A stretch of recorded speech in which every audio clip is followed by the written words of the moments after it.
I admire in leaders a unique ability to be present in the future and successful in just daily follow through, but also have an eye on the future and a vision for what they want to accomplish, and being open to possibilities, knowing that you're probably going to run a lot of rabbit holes and you're going to invest a lot of time in things that don't turn into the next thing. But I'm always impressed with leaders who are very present in the moment, but also forward thinking.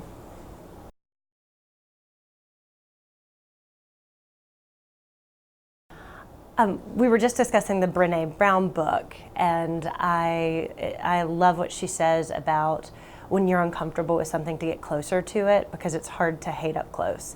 And I think leaders often get very comfortable in their own thought bubble, and they surround themselves with people who think like them, and whether it's through different community projects, or I'm really involved with Rotary. I try and partner with different groups where people don't share the same passion that I do overall, but we might agree on one thing. And I really enjoy working with people that I don't agree with much on. I find that really rewarding when we can find common ground.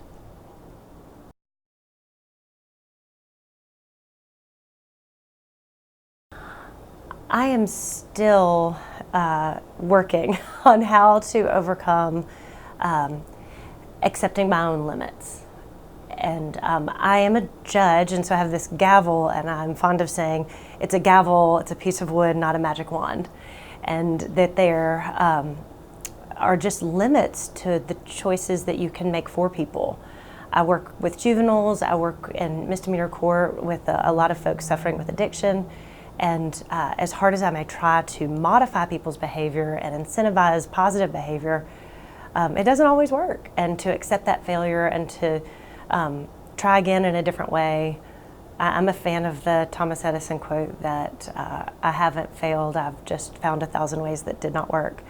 But it's hard sometimes to remember that when you see children who are without their parents, you see people that truly get hurt, and that you can't fix it all the time. And to find the persistence to continue to try when you're disappointed can be very challenging.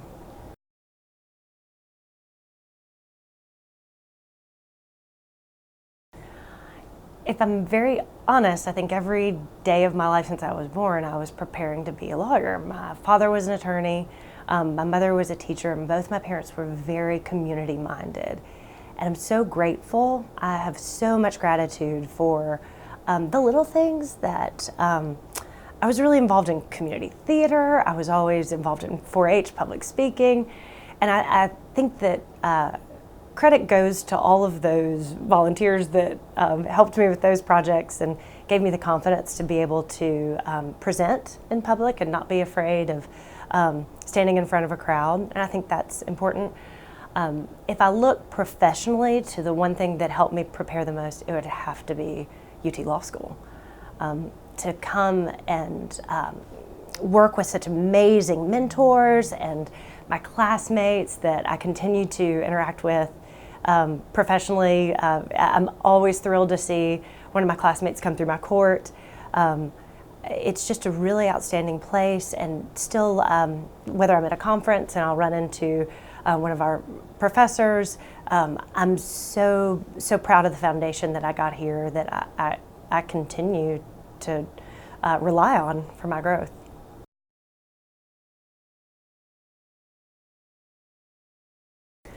Kindness. I love working with, we started a teen court. I'm not sure if you're familiar with what a teen court is. It's a little unusual, but juvenile offenders with a first-time offense can choose, instead of a judge that they will never really see again, they can choose for a jury of their peers to decide their punishment.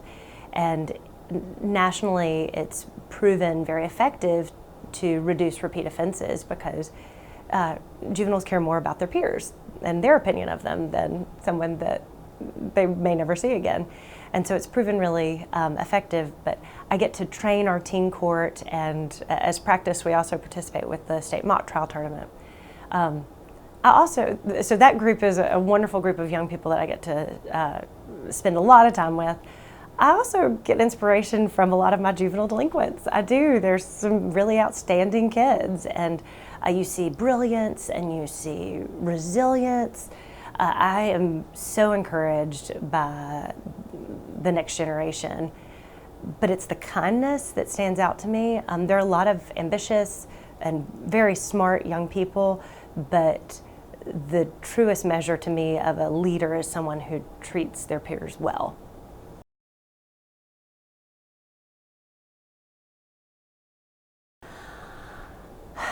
We all are works in progress. I think one of the challenges for me, I was very active in the Tennessee Bar Association. I was very active in the Young Lawyers Division. It's such a huge resource to me. I practiced in a very small town. It was just me and my father, and I used the network of the Bar Association for tremendous professional development for me. When I became a judge, I still have sought out, whether it's through judicial conferences and different specialty conferences. We're starting a recovery court now, and trying to learn about different trends. I think it's just so important to take a break from your daily dockets and get out of the building, go someplace and learn something new. That's something that I learned from my involvement with the Tennessee Bar and with the American Bar Association. You really have to give yourself a physical break to be able to embrace a new concept and bring it home and make it great.